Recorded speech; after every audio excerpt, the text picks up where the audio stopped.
Hello and welcome to the first Face and Body Reading Lab with Carole Friesen, this one. So we've just finished our 6 intro sessions, and now we're getting into the labs where we take those skills from the six intro sessions. We're going to apply them to the labs, in the labs to actual people. But in the first one, I wanted you guys to meet my very own teacher with whom I apprenticed for 6 years. I basically lived at her house for 6 years during the day, not at night, but still. And yeah, she taught me most things I know about psychosomatic therapy and body reading, face reading. So please welcome Carole Maureen Friesen, and she can tell you all about her crazy journey. Well, I'm Carole Maureen, and I actually put my second name back into my name just because it was not just because is like with numerology, and it brought a lot more feminine energy in instead of Carole Friesen. Friesen's a cold name, and Carole is it comes off of Carl.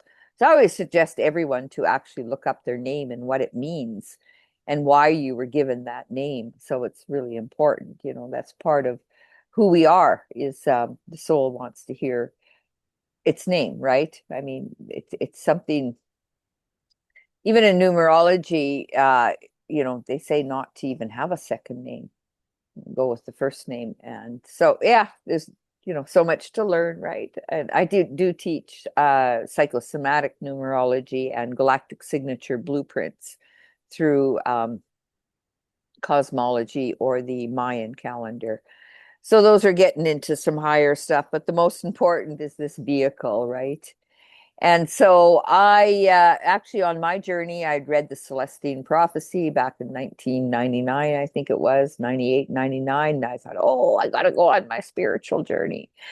And I owned a restaurant or a bistro and blues bar for 14 years in southern Alberta in a college and university town called Lethbridge.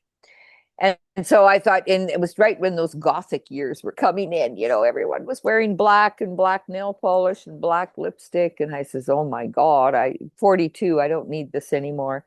So I said, if you're going to party, you might as well own the bar. So that's why I owned the bar starting at 28.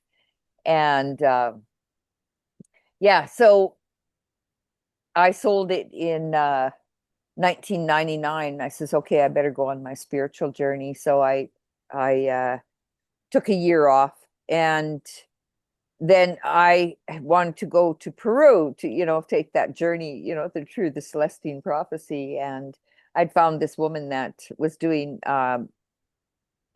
synchronicity tours to Peru. So I phoned her, and she says, well, I have a pilot. A few people, one could speak Spanish, and the other ones were going to be leading the tours down into Peru. And she says that, if you want to go on this pilot trip, like the first time, and just set everything up.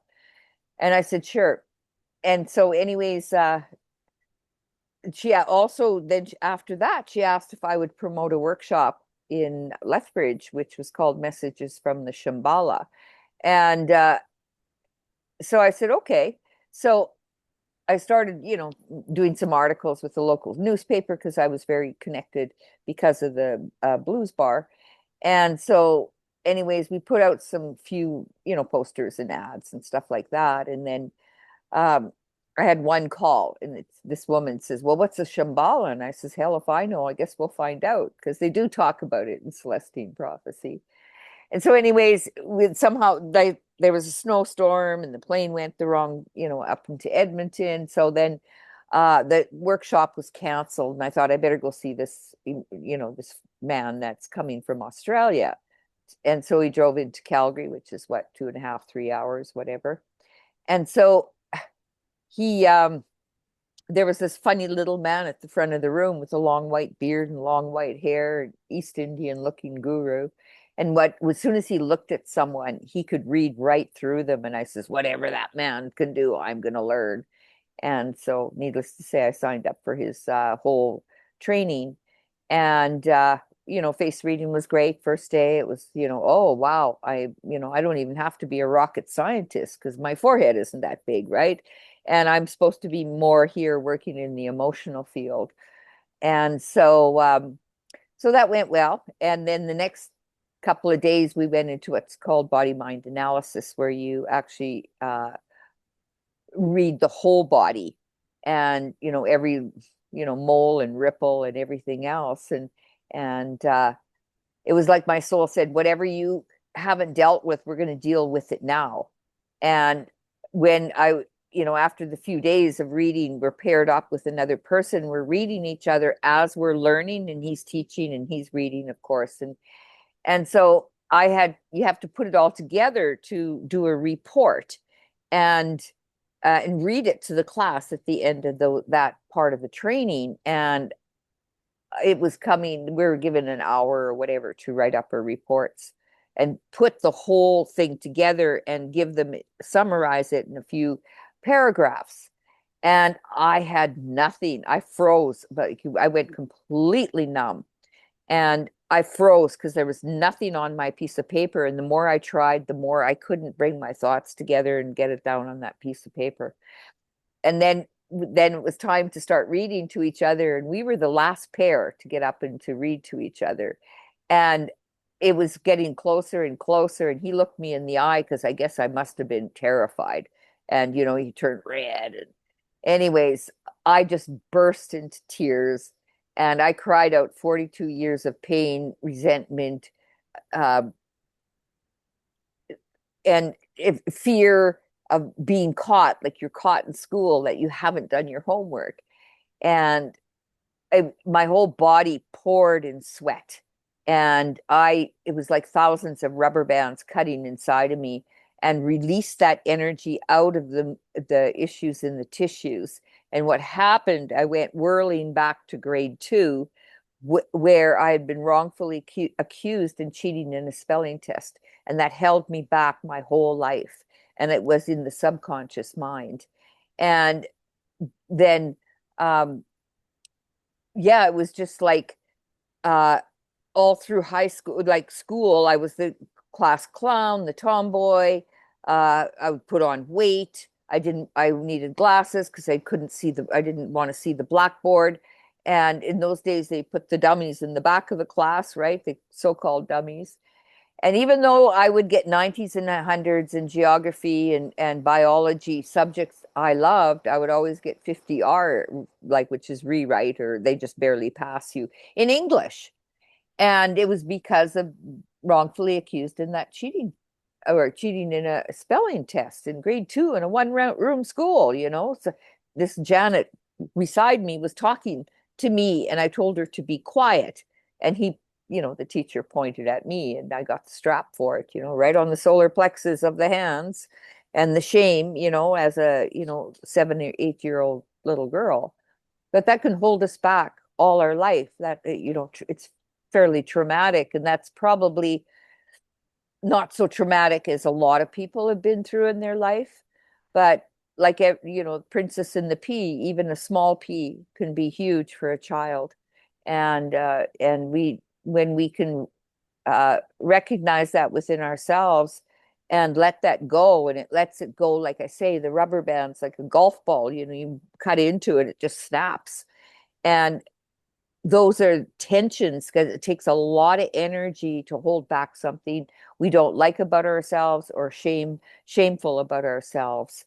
And so, ever since, even the whole time I owned that blues bar, never once would I take the stage or even run a staff meeting because I was terrified of public speaking. Now you can't get me off the stage or shut me up. It's just, once you get, you go through that and you realize where it comes from, it's connecting the conscious mind with the subconscious mind, which is the body, and open up those drawers of darkness that we hide. We don't want to show to other people. Once you open those doors and clean out that room or the issue in the tissues, the body can start to function at a much higher level and include your like to raise your frequency or vibration within ourselves. And the whole time during the shutdown, it was everything, stay home, stay home, stay home. Well, yeah, stay home in your body. And most people live in their heads. And they hardly even know they have a body. And people are more marveling at the intellect than the intuitive side or the creative side of who we are. They're pushing us more and more to left brain function, to analytical side, and which is technology, and it going that way. Or do we go with our feelings and our intuition and use our creativity and bring these two worlds together? Because I think the technology could really evolve us if it's in the right hands, but still you're the vehicle and you're the ones that will be using all the different tools. And if we don't even know how to use our own body, how do we know how to use those other tools outside of us? So it's all about coming home and understanding yourself at the deepest level and how you react to your life experiences. And because you're the most fascinating book on the planet. I mean, what better book to study than your own self and your own human behavior and how you can change within yourself and how you react to things. And it's in our face right now. And it's about you loving that person you see in the mirror every day of your life when you understand your own gifts and what you're built for. Square is a square, round is a round. Any kid can tell you that. The square doesn't fit in the round hole. So you don't compare yourself to other people. But then you see your own self and your own gifts and what that 4 or 5-year-old came to this planet. And I think this earlier in the call, someone said, well, I just want to know my purpose. I said, everyone's purpose is the same. It's about loving yourself. And that's first and foremost. When you love yourself, your mission will come in because you start to align to your greater self or your higher self, because you're opening up the Sushumna, or that fluorescent tube of light inside, and you start to expand your light and it goes into your energy field, and people can feel that. And they can see if you're in your authenticity. And authenticity is one of the highest frequencies that we have. It's higher than love. People think it's love, but it's not. What's love? But authenticity, when you love yourself, people feel that. And you affect every person you meet with, and you relax within yourself, just be you. Why not just be more of us, right? And embody our differences and our dreams and our missions in life. Everyone's mission is different. And they didn't screw up on the other side. They sent you to the right body, to the right DNA, to the right environment for you to achieve your mission. But oh yeah, they did screw up on one thing. They forgot to send you with the manual. So they sent it to us. So that's the manual we use. And Agnieszka has been through this many times. You're jealous. You don't even have one like that. It's they both are together now. And You have the it's electronic huge. copy. I'm good. Yeah. Yeah. It's not, I like hard copies. I've been a nomad. Yeah. I'm just So, I mean, that's kind of, I lived in Lethbridge, Calgary, and then Vancouver. And then I decided in 2017, why am I staying in Vancouver? I can't even buy for $500,000. You can't even buy a 1-bedroom over apartment or condo over Tim Hortons. There's something in some suburb, and the city is just all bridges and terrible drivers, Chinese drivers that can't drive. Vancouver. And so, yeah, so I just threw a dart at a map, and it said Costa Rica. And so here we came. And this place was called Heaven and Earth Sanctuary. And it's, it was an old rundown permaculture farm. And so I put in an offer and he accepted. And it's been an amazing journey. Of course, a lot of things have happened in the last 8 years. And so, but every morning during COVID, I would wake up and say, how the blank did I get here? I'm free in the jungles here. And it was a very different experience for everyone.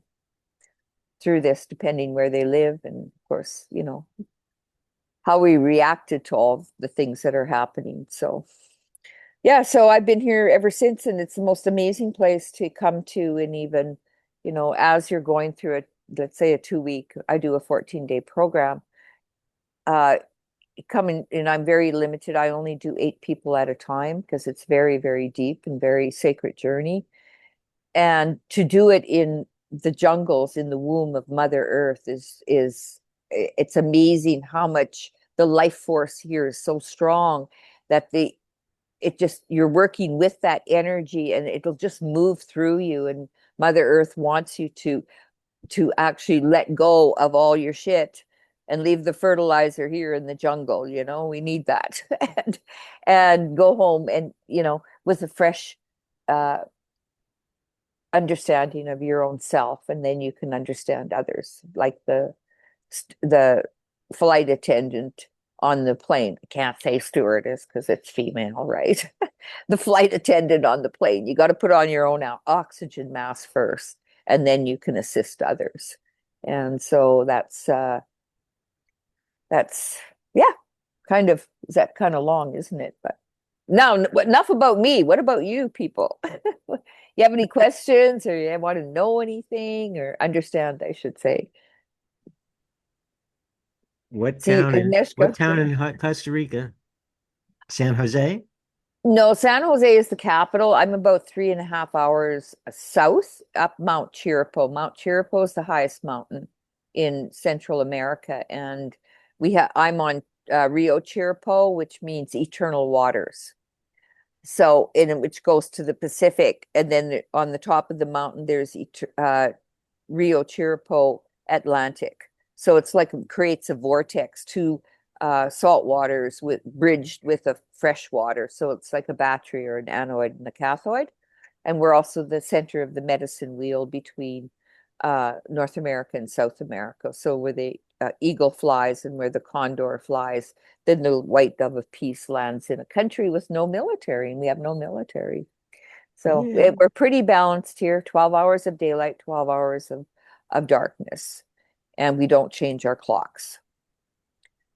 So we're always in with the circadian rhythms, and so whatever issues that it's way different than in a hotel meeting room in Vancouver or Calgary or wherever in the country. To be in this environment, it's like the energy moves through you with a very nurturing mother-like understanding, with a lot of compassion, versus going home every night to the family or whatever, staying in a hotel room and eating out. It's all done right here for 14 days straight. And I'm finding people transforming way stronger than we used to do. Well, it's very different. 20 years ago, people didn't know what a chakra was. So like that we can go really deep now, because so many people have woken up to realizing that we are all just energy. We're all just sound and color, which is, an electromagnetic field. And when we look at our own energy field or biofield, and you want to increase your aura as much as possible, and that comes from the inside out. It has to come from the inside out. People want the instant pill and healing still, even in the alternative, well, so-called, it's not alternative, in natural healing.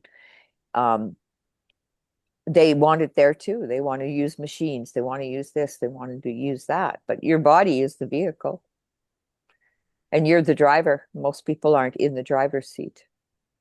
They're hovering above, not even dealing with their physical body. Most people live in their heads because they And don't you want do to you feel. do appreciate the head and the heart need to be coherently connected, right? Yeah, well, the heart is just a point of balance. It's between upper three chakras and lower three chakras. And in the heart, what we call is when you're in your authenticity, you're in the heart. And base chakra is poverty consciousness. Second chakra or sacral chakra is victim consciousness. And then solar plex is savior consciousness. And so many of the religions still want, someone to come down and save them. from their sins, yet there is no sins, right? And yeah, and then the heart chakra really isn't about love, it's about authenticity. When you're authentic, when you love yourself and believe in yourself and understand that you can, we all are here with challenges, and we use our challenges as fertilizer, finding the What about diamonds the in the upper dog's chakra? foot. Well, then Diamond you, in the rough. yeah, the upper chakras will automatically come in because you're working through the lower No, chakras. but you said that the challenge of the base chakra is blah blah blah blah. What about the three higher chakras? Well, those just automatically come in. I mean, then you can use your voice. It's the lower ones. You want to bring the higher chakras down in using your creativity and confidence, and being able to speak up for yourself and to understand, what you see. Are your different cognizance, whether it's uh uh clairvoyant, clairaudio, clairsentient, or claircognizant, and you bring those through the third eye and open yourself up, because then you can see the bigger picture, with the third eye. And so, and then opening up your throat is the eyebrows, is the throat, and the eyes is how you, in your senses, this is actually touch, because it's an extension of your heart, is your arms, and how you give and receive that energy in a point of balance. And when you find the balance between your uppers, a lot of people live up here, they're up in la la land somewhere. They're out of their bodies in different ways, right? They're floating with the angels, doing angel readings and all sorts, which is all great, but you still need to be grounded and use it in the third dimension. Those can be gifts. But a lot of people don't want to deal with their physical body. It's like all the But that's psychics from many, many years ago. Remember, they're all huge, and they've all got um, oxygen tanks. They'd be on these late night shows giving talks, right? And yeah, it's still about so. how you use it here in the third dimension. So how does psychosomatic therapy help with programming, with like releasing programming? Well, patterns. Well, psychosomatic means the psyche or the soul living in the soma, which is the physical body, the physical form, and how much consciousness is in the flesh. Because a lot of people, when you hug them, you can't even feel them, right? And so, what was the question again, Agnieszka? Sorry, I How was does off. it release programming, like programming, pre-programming from schooling or whatever? Yeah, from younger years, definitely. You're looking at the patterns and how you've reacted to your life experiences, and you start to see the patterns. You start to uh, do body mapping, wherever your injuries are, when did it start to happen, how old were you? And then a lot of people wake up or just say, oh my God, all my issues are on the right side, or all are on the left side. And then we go deeper into those issues and what part of the body and where they've stored them, because it's her story or his story, right? And it's history within ourselves. And so when you realize these patterns and where the root of that pattern is, that's when the body can say, okay, I can let it go, because we've connected the conscious mind with the subconscious mind. The subconscious mind is held in the body, and subconscious, but even unconscious. We're not conscious of these things and how they've affected, but the patterns seem to, well, we talk a lot. If a lot of people marry their father, let's say a woman, they'll marry their father, that same light, because that's what they know in that pattern. Then they'll leave one relationship and they go into the same type of relationship over and over until they can change their own belief systems. But this is to be and live it. It's living in cellular memory, and that's where the patterns start. But you got to, like, we used to write this up, remember, Agnieszka, is you got weeds all over us, and we got to rip out those weeds right from the root. You don't just break it off or take a pill for it. You got to get in there and uproot it, and yeah, come back to yourself. So but here's looking at you, and if not now, when? what, 3 years from now? But it's 3 years of your life has gone by, and you want to make the most of your life at every level. But a lot of people walk around with a lot of emotional baggage, and they're carrying it. And it affects all areas of our life, how we want to achieve, what we even want to achieve. And then, procrastinate, just get over our own insecurities even to bring back more confidence. And then you don't have to prove to anyone out there. The only one you have to prove is that person in the mirror. But to understand, why are you in the shape you're in? Like with face reading, it'll tell you, if they got a really round face, usually their body is quite round. Everything seems to match. We're in a holographic universe. So what's going on in the face goes on in the hands, it goes on in the feet, and the body type. There's few, of course, that can be, we've seen that. Remember, Agnieszka, where they'd have like almost caveman hands and feet, but they were really small on top and maybe bigger at the bottom. And it's kind of a mismatch even, even some body figures, but then you understand it, and this is what you got. This is your equipment, and you make the best of your vehicle. In face reading, we could see if you're a Mack truck or a Ferrari. What are you built for? Structure equals for performance. You don't take your Ferrari 4x4ing. If you're really sensitive, and we don't lock that sensitivity in a garage either. A lot of people, I can't go there, it's too much energy, right? And you got to just learn to weave amongst those 4x4s out there that are solid, and you're faster than they are, because there's a lot of sensitivity, and you want to use that in the best way. You just learn to drive this vehicle, and don't compare yourself with that semi truck beside you. Are you going to take more questions? Yeah, absolutely. Do we have questions? Are you familiar with Anadia Judith?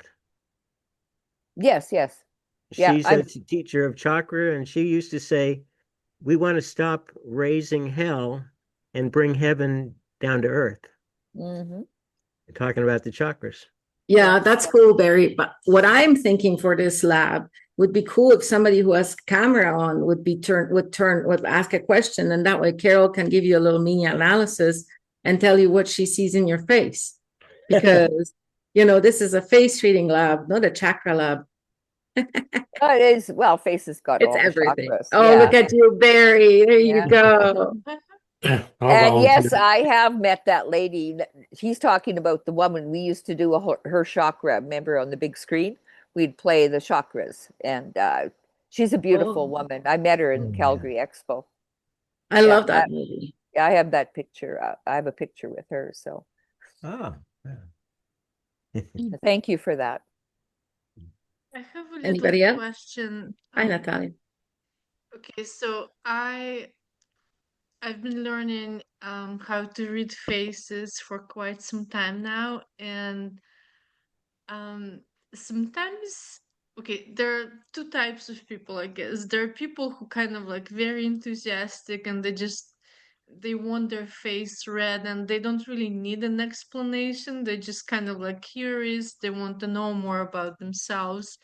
But there are other people who are kind of skeptical, and don't read me. yes, they're kind of like, why would why would I want someone to read my face? Like, what are the benefits?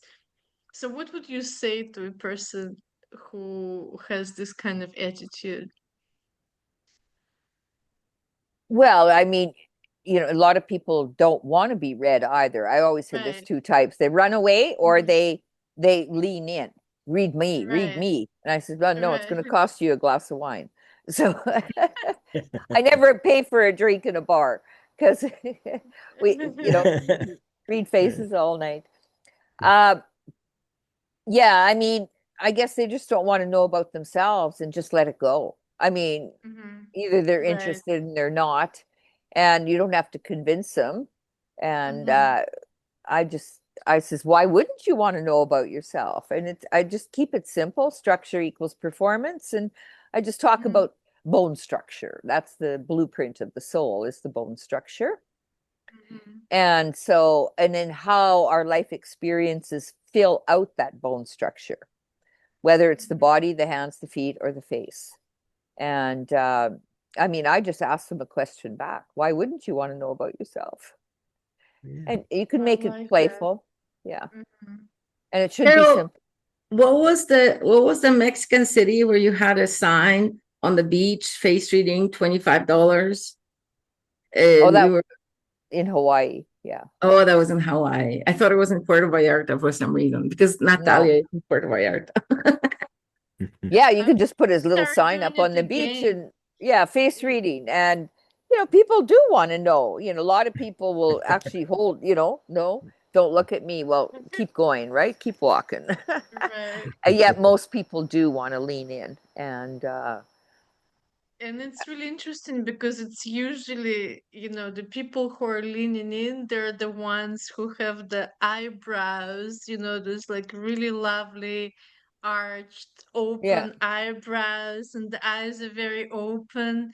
And usually the lips are very, well, quite, like full. sensuous and feel Yeah. full lips, and they just want to engage and they want to communicate.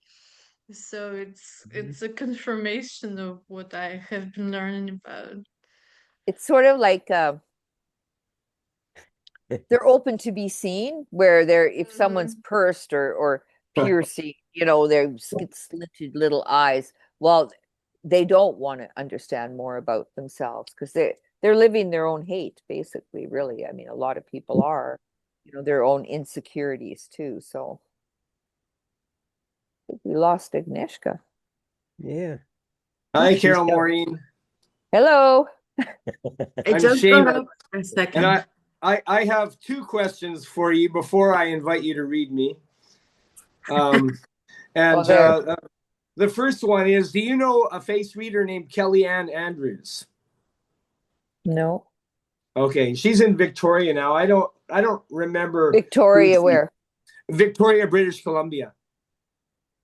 Carrie Ann? What did you say? See, I Carrie. think, Kellyanne Andrews. Kellyanne isn't Andrews. she that lady from Victoria, remember? There was the one face reader in Victoria. We were always trying to get her into Kelowna. That's what I thought she was. Yeah, no, it doesn't ring a bell. I'll send her an email. I haven't talked to her for years. I'll ask her if she knows you. She might have trained with the same teacher as you, or I thought she might have even trained with you. Anyway, she's been doing it for a long time. And my second question is, how much do you charge for your 2-week retreat in Costa Rica? All our fees are set, like their tuition fees are set by the college for all the teachers, and it's Okay. $4,995. Yeah, that's US dollars, right? Yeah, Okay. and that's you learn this in 2 weeks. I mean, it's huge. Everything, Yeah, right? I can tell. Yeah, and yeah, and then food and I'm the only teacher with a retreat center, and then food and accommodations are extra, and I also give you a great deal too. I mean, it costs a lot more what I charged for other facilitators, but for students, there's a really good deal. So yeah, that's separate. Depends what the accommodations you want. Cool. I hold about 14 here, but I take 8. Eight Right. is because I go really deep, and I've got 4 this year. Cool. 4. Cool. Well, There's one in February, one in April, one in June, and one in September. uh-huh. Yeah. So if you're interested, you can you'll have my number, but I think Agnieszka wants to stay on track here. Yeah, no, for I sure. can hear it in her voice. No. I was actually going to give him your website. Okay. Yeah, that's all I need. Yeah. Yeah, it's right there. And I actually, if you go into live events on the Lightworkers Institute, drop down. I did a half-hour video and taking you right through the manual, step by step, exactly what you'll learn. Cool. Yeah. If Good. I was worried about anything, I was worried about Lauren and her raised hand. Oh, okay. Is Lauren here? Yes, Lauren's here. Anyway, I would like for you to read me if you want to do that now or after. Let's get a couple of more questions done, and then we'll Sure. do that right towards the last, maybe. Okay. Yeah. Okay. I was having trouble with my mute button. Sorry about that. So my question is, when you have a feature like eyebrows that you can actually change, does the personality change with the eyebrows? You know, so somebody who might go from bushy eyebrows to highly plucked, does that change? Absolutely, it can. Yeah. I mean, there's sphincter muscles, right? Your eyes are a sphincter muscle, and your lips or the mouth is a sphincter muscle. So you want to use them always in balance for one. But when you lift your eyebrows, you say bright idea, Lauren. Bright idea. Bright idea, bright idea. How bright is that? You go, bright idea, and you lift your eyebrows, like any 4-year-old would do. And now you're letting the light in, but you're creating the curvature of the eyebrow. If their eyebrows are straight across, that person sees in black and white, and the mind is more it's pushing down on the intuition, because from the sacral area is where we birth our ideas. And you say, that's your intuition, let's do this, this, and this, and give it over to the analytical and the creative right and left brain hemispheres. Now go figure it out. Like a kid, they wouldn't think about it. They would just say, bright idea, let's do a red wagon. And they'd be off to the garbage dump to get some wood and maybe find a couple of tires and an old can of red paint. And so we have to get back to that enthusiastic part of ourselves, but it's written all over our face, how we've been thinking. So bright idea. It's not right?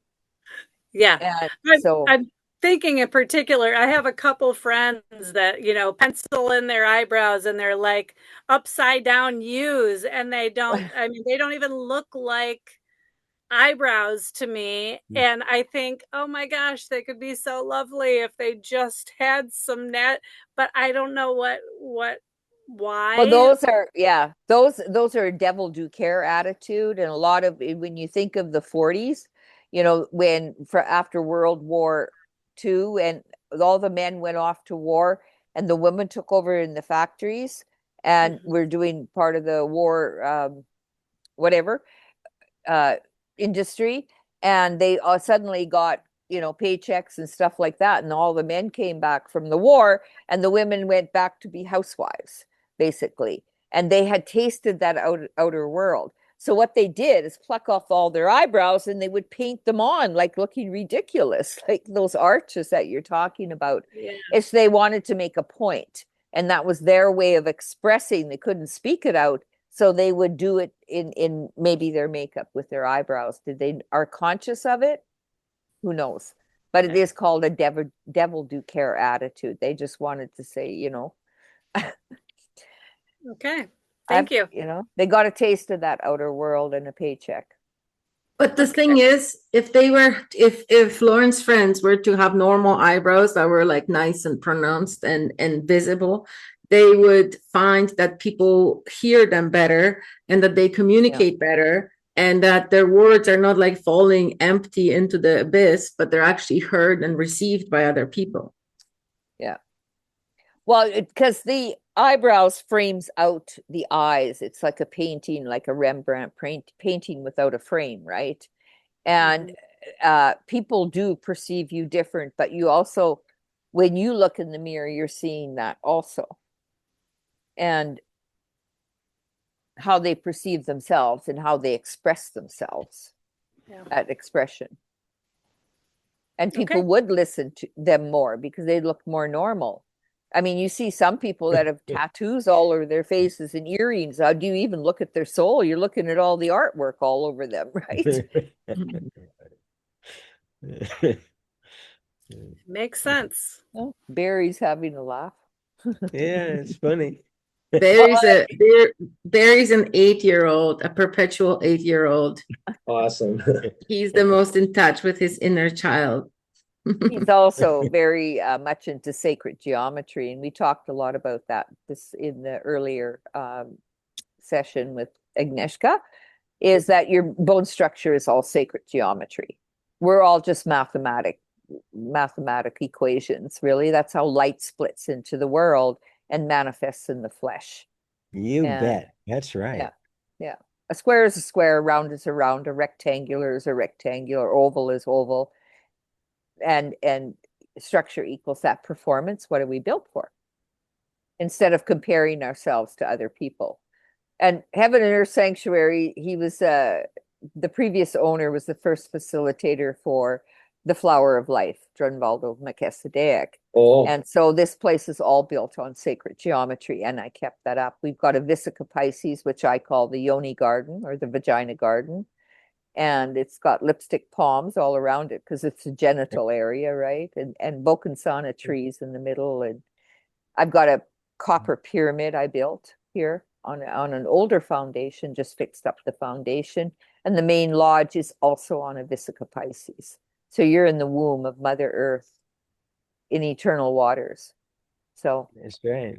Yeah, it's an experience that, yeah, what led me here always just blows me away anyway. So just like most days I can't Hang on, believe but I'm here. we need to address more questions. I know there's more Yeah, people who want to ask you questions. What Absolutely. about wearing masks? I mean, there's a pandemic of mask wearing in Asia. Still, again? Still, oh yeah. Well, I mean, since SARS, like in 2009 already. So Yeah. when I first came here, there were already a lot of students who would always wear a mask, and now there are way more. Everybody's paranoid about viruses. How's that affecting people's personalities? Yuck. Well, And I mean, what can we do about it? look where the mask is. Yeah. Right here. It's in your base sacral and solar plexus. It's all about fear. And you're covering, half the face. And it's they can't lip read anymore. Kids, it's terrible for children because they can't see lips moving and how to even use languaging or facial expressions. So of course that anyone that's wearing one of those just for the sake of wearing them, and you see couples wearing them, I guess the wife makes the husband wear those face diapers, and and it's just showing us that they are stuck in the fear mode, in the fight or flight, and they've been brainwashed. So there's no, we're at a time we can't try to wake up any more people. Like, it's ridiculous. And yeah, I agree. Just, we understand it's all parasites anyways that live within us, but they've got parasites in their brain, I think. So yeah, I agree. Given the amount of pork consumption here, I definitely agree. Yeah, I don't eat pork at all anymore. Not even bacon. Even though it's got a food category of its own. Good bacon is really good. By the way, Olivia's Parasite replay will be available in a couple of days, and I'll do a post about it. So anybody who missed it can watch it. Oh, really? That's great. Send it to me too, Agnieszka, please. If I forget, nudge me. Okay. But yeah. or you guys can just go to 1 second. 1 second, Natalia. You can just go to portalgathering.com, portal gathering. Yeah. And sign up, and then you'll get all the updates. And that will be sent out this week. I was thinking, hang on, Natalia, because you've already asked a question, and I see a couple of people have the cameras on who haven't asked a question. I want to make sure everybody has a fair chance to ask a question. So, Tara? No? Sorry, I had to find the unmute. Thank you, and I love your perspective that you're sharing. I resonate with a lot of it. My question, actually, I had it earlier today, and so perfect timing for it, is around like hooded eyes, because I've noticed that as I've been aging, my eyes have been shifting and changing, and it's like I know what part of the family it comes from, but then also like as I go through like different emotional experiences throughout the day, I'm like, are my eyes going to ever go back to normal, kind of a thing? So I don't know if you have any information on hooded eyes.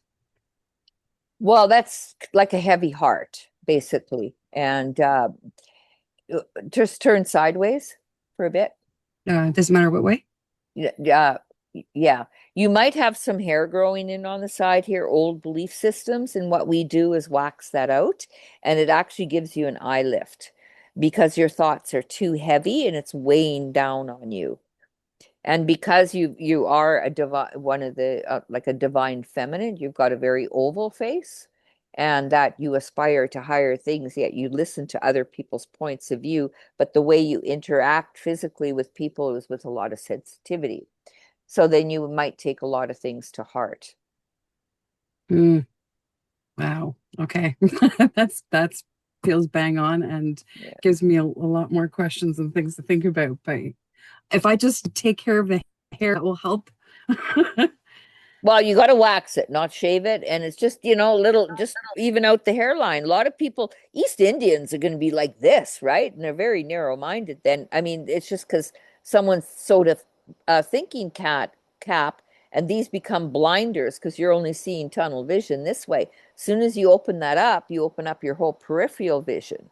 Because this is definitely the satellite dish, and it's a very sensitive, like a sensory mechanism, how we take in information.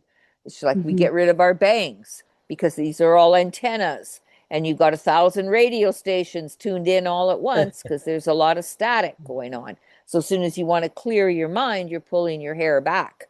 And now you take the lampshade off the lamp, off your light. Otherwise, people only see the emotional and the physical side of the face. So you want to clear your mind. You don't say, I want to clear my mind, Yeah, that resonates and makes a lot of sense. I don't know if this is weird, but even if you just do it at home, like I say to people, if you're, get used to it. A lot of people, they've had bangs all their life. And I says, even if you just take a headband at home and put it on, see if it feels clearer and you get in more information. Otherwise, there's thousands of frequencies going on, especially more and more with all the wireless internet. We're picking up a lot of frequencies, and the hair is the antenna. And it's like our tail, right? That's anchoring us to this life force of Mother Earth. That's why I never cut my hair. So interesting thing about the tape recorders, right? So when I first had it done in 2010, when Carole did it the first time, she did a horrible job. It was too much, but she was trying to show me something. No, you just got used to it now. No, I don't know. But like my ex-husband would make fun of me so bad. He bullied me about it.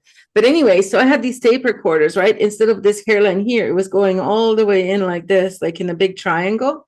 And she did it, I think, twice. And I think one other time I had Lisa do it. I like Christmas time. She came over to my house. And so I had it done all 3 times in my life, 2010, 2011. I've never done it since, but it's not there. Right? Remember how it used to be, Carole? Yeah. Right? It's right in the temple area. It's in the memory lobe of the brain. You've got observation, memory, and imagination in the mental regions. And so when the hair comes in like this, it's blocking memory. So you're hanging on to mom and dad's voices in your head from way back. Now, if it goes even further up, and like I say, a lot of East Indian, they'll start right in the imagination zone and go right into the memory lobe. That means someone sewed a thinking cap on them. They can't, and told them who and what and how to think, who they are. So it's not just your mom and dad's voices. It's their whole collective, religious belief systems. It's way back things. And you want to clear that open, but then it brings balance in the face in all regions. And it makes a huge difference. And at which these memories, when you mull things over like a tape recorder in your memory lobe of the brain, it creates self-doubt because you keep putting everything through past experiences, and that's what creates the self-doubt. And then it's hard to move forward in your life when you're doubting yourself. You're doubting your own intuition. And we all understand if you're using intuition, your first thought is the right one. until the left brain kicks in and no, you can't do it this way. You got to do it this way. And you'll never amount to anything, and on and on and on. The shit that goes on in our head. It's a cesspool up there sometimes. So when I first met Carole back in 2010, I had really strong voices in my head, like of my dad, like, oh, you'll never amount to anything and you're stupid. And you guys saw the before pictures in the last class that we did where I showed you the before and after picture, right? And how I was like, there was so much tension in my face and it was all squished and pushed together. Yeah. And so when I came into the the waxing class, right? Carole was there with her wax and the lineup of people, all wanting to have their hair waxed. And I was like, honestly, like she's going to rip a little bit of hair and it's going to stop this like annoying voice that's been there all my life. Like I was super skeptical. But then what happened is when I sat down, a friend of ours, Kalen, came up and he held my hand and he started saying, I don't know, he was running on intuition. He started saying all the accepting things that a father would say. And he didn't even know what, unless maybe he knew because I shared a little, but he was holding my hand and he was saying, no, I'm proud of you. You're a good girl. Everything is good. Like he was reprogramming my brain. And then Carole ripped off the hair. And then I honestly, like that voice after the three waxing sessions, the voice completely went away. And I do not have that voice. And I haven't had that voice for more than 10 years in my head. And now when I speak to my father, actual father, I speak to him again, Carole, and he's really nice to me. And there's no tension at all. It's non-existent. Even though I still know all the things I knew about him then, it doesn't really, I don't care anymore. Does that make sense? Well, it's because your own insecurities were being mirrored back at you. And now he comes with a clean mirror, like, because you're not having those same reactions to him. So you've let it go. Once you let it go, your relationships can change very drastically too. And we've seen that in so many classes. The more you deal with yourself, your relationships can change. And now some can get better and some can, maybe the relationships, yeah, they don't like the new you, but you got to come back to your authentic self, no matter what people think. But I didn't even talk to him. He randomly started talking to me, and he's now as nice as ChatGPT. It's very strange. Yeah, because you don't have the same reaction. He doesn't have to stir your pot anymore. The contract is done. The contract is done. When you let it go, the contract's done. Then you can see them in a different light. And their reactions. And he's changed too. So it's the energy field has changed. And so then the physical will also change because you don't have the same attachment. That may I add a little bit more to that, which is awesome. Mm-hmm. That actually is very helpful because part of what I was thinking of is I'm very highly intuitive and I'm doing a lot of like what I would consider channeling right now. And so I am spending a lot of time like sifting through that information. And I'm looking at my eyes like, oh goodness, this might not be a good look, but hey, it's a good process. But it is sorting through and it's culling out those outdated belief systems and any little bits of self-doubt that might be there. They're going out. So do I still have to wax once I've gotten rid of the programming, or will it just go away? Do you think that would be an interesting? If you don't have to wax, you wouldn't have the hair there. Yeah. Okay. People say, well, I can do it with my mind, but I can do it with my mind, but this could speed things up, okay, I can do that for 10 years. But one thing I would say, in our training, we don't go into channeling. I mean, it's let me say, it's the word. It's not so much what not the gift is. And so if you think of your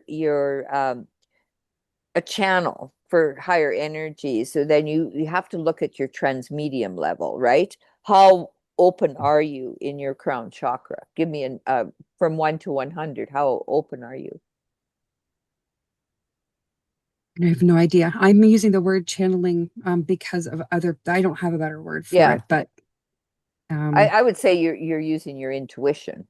So you're intuitive, right? Channeling is often something's coming through you, right? And you have to be very whole within yourself. But if you were like your transmedium level, how open are you for the information to come through? The first thing that's coming to mind is like 100. Like it's 100. Right now while I'm at home and I'm in my space and I'm doing my thing. Yeah. I would say, then you're like this, right? And there's a lot of psychic debris out there, a lot of energy that we can pick up. We don't know what it is. So what we do is take it down to 5%. And you can do that yourself. Take it down to 5%. And I only listen to my higher self. And your a higher self will sit in council with a lot of different past lives and experiences that you've had. And then otherwise you bypass your own souls and spirit within if you're listening to all of this out there. You don't want any other channel to come through you except your higher self. And your higher self knows what energy to bring in from the spiritual realm. Just like we don't use angels or guides or anything, because that's bypassing your soul's or your higher self's wisdom is all there. And then if you even just say you do a lot of intuitive readings, because I believe, with your face shape, yes, you are very intuitive. But honoring your souls, not calling in other things outside of ourselves. And it really, otherwise you're dissipating the energy, you're plugging into a lot of too many circuits. Why just not have one? And it's your true authentic self and your beautiful light that has that connection to the higher spiritual realms. And you're here on a mission to shine your light brighter than anyone, within yourself. And wherever you walk, you leave your light. Whatever you touch, you leave your fingerprint of light. So that's beautiful. I super appreciate that, because that's another thing is the boundaries of how to focus that energy and not have to clean up everybody else's. Exactly. Because there's many souls up there that are trying to get into a body that's left its body. You watched Home Alone, right? You're trying to patch up all these, you've left your doors and windows open and all this energy is coming in. So, yeah.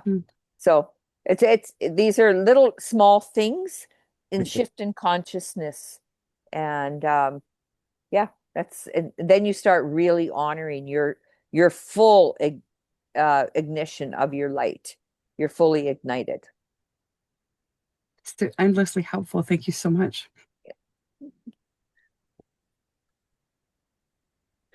Anyone else besides how does Tara Lee was talking about her eyelids, but in our family on my grandmother's side, we all have very heavy lids, droopy lids. And I mean, my dad has them, I have them, my brother, his kids. So it's,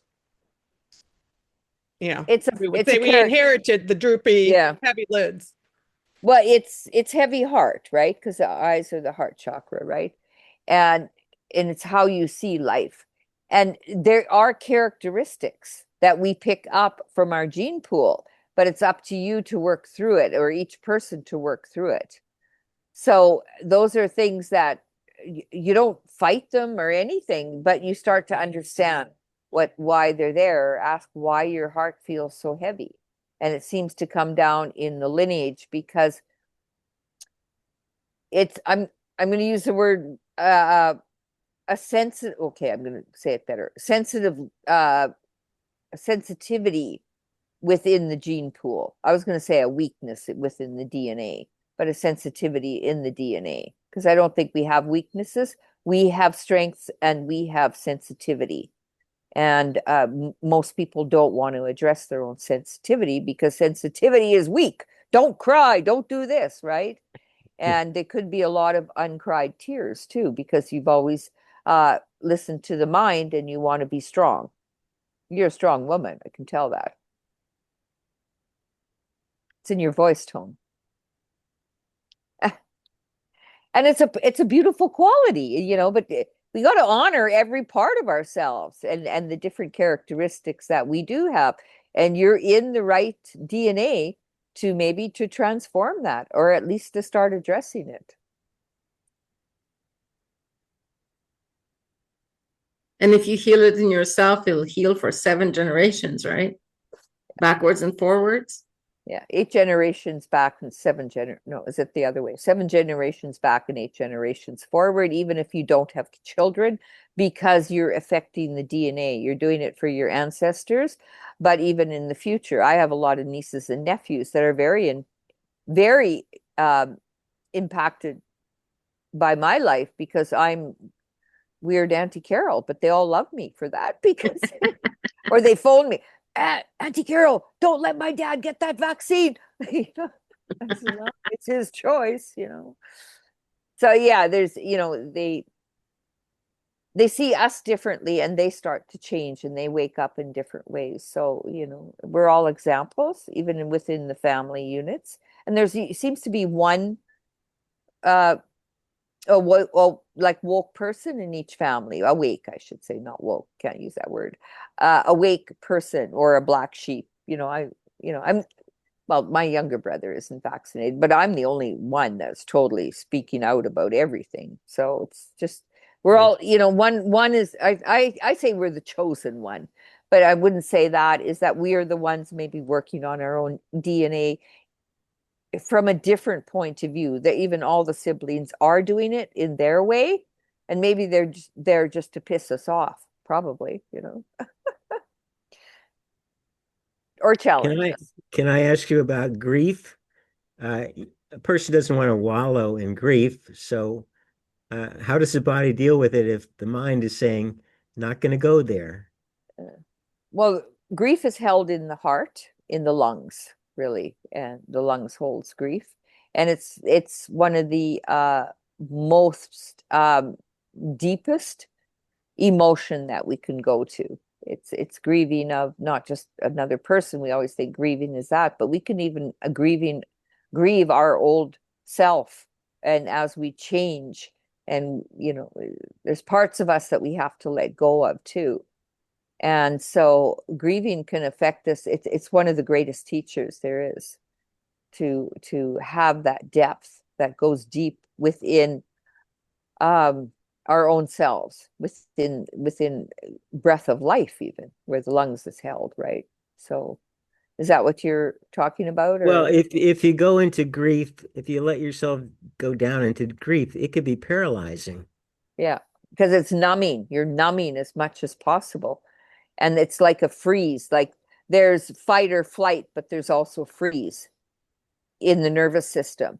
So you froze, we numb ourselves. And people that have lost someone very dear to their life or to them in life, they have to go through all the stages of, they get to anger and they get to this and then they get to acceptance, and actually to cut the cords and let that other person go and move on because it was part of their journey. But if you're hanging on to that, it's our own grief.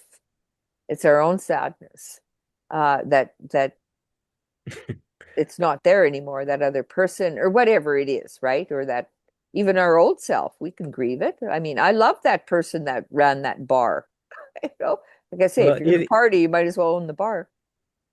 If it's your wife who you were married to for 48 years, it's kind of a loss that even though you're not going to, you can recognize that this is a call, and she was called too soon, wrong actions. But if, you have to go on with your life. So you don't want to wallow in grief, right? Well, you can also take it on as an excitement of exploring more of yourself, maybe. And she's always there.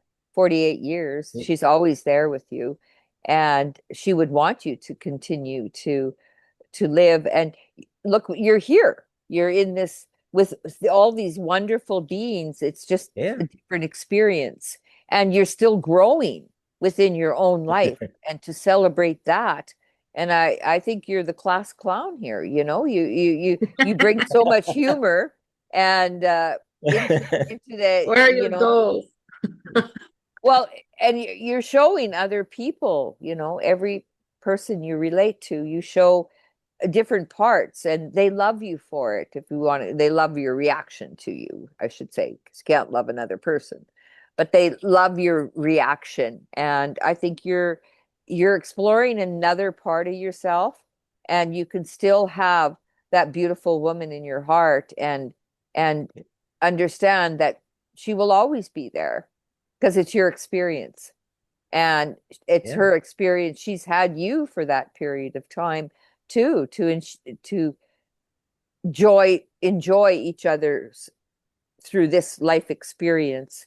And yeah, it's beautiful. And grief can be beautiful too, if you can embrace it instead of try to fight it, and you can warm your own heart, and then that opens things up. You might even melt that ice wall down at Antarctica. You know, maybe we can see the rest of the world out there, all the other different worlds, you know. And But then we'll see those things that came down to us in our early humanity. They'll be exposed. Those aliens have been coming down all the time. well, they're probably very lovely beings too. So who knows? And yeah, and since you're doing the moon landing, that's not even a moon up there, that's a light bulb. I think our true moon is Venus, you know, that she's the morning star, and they keep calling her Lucifer, but no, it's Venus, and it's copper. We're connected through our emotions, and copper is the best conduit of emotions.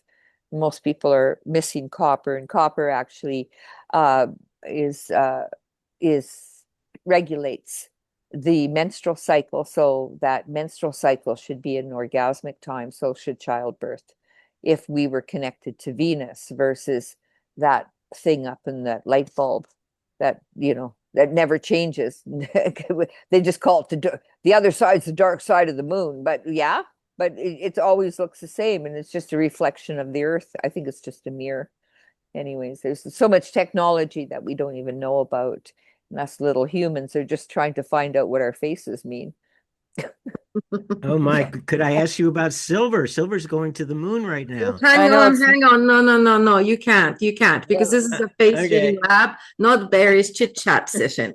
Love you, but it's $93 an ounce this morning. Pipe down. Let's have somebody Barry, else. you and I would get along just well, just fine. You guys can hang out another time. I was going to say too that, you know, going through these processes and our emotional side of things, it doesn't have to be all sadness and tears. We use a lot of humor and a lot of different techniques that of understanding, and we rejoice every part of the shift and awareness within each other. So yeah, no matter what this the jefa here says, if everyone speaks Spanish, the jefa means boss. Listen, there are people with cameras on that want your attention. Yeah, I see at least 3. Okay, keep going. I'll keep them to 2 sentences. From the people who haven't spoken yet, who wants to go next? I have a question. No, Natalia, you already went. You have to wait your turn. Go to the back of the line. Oh, she's a nun with a ruler. Now it's Jennifer, Tim, or Travis. That's who I want to hear from. Or maybe Lauren, but Lauren already spoke a little, so maybe she should wait. I don't really have a question, but Dale had a question about ears that I'm interested in hearing. Just saying. Okay. So you're giving up Where's your Dale? time. You're giving up your time. Where is Dale?